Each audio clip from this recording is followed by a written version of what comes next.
Kadalasan guys, bato yung ginagamit natin o mabigat na bagay para maisali natin or maihanger natin yung tali. Ito lang pala yung tools na gamitin dapat.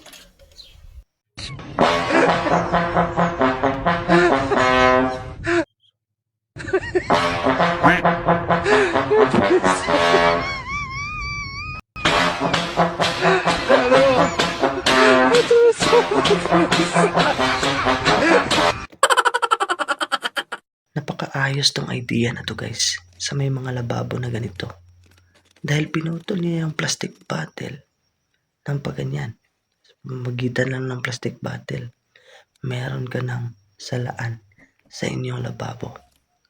Ayos, di ba? Hindi mo na kailangan kumuha ng patungan para ilagay yung bombilya sa taas. Dahil sa ideyang to, 4 na kutsara lamang yung kailangan.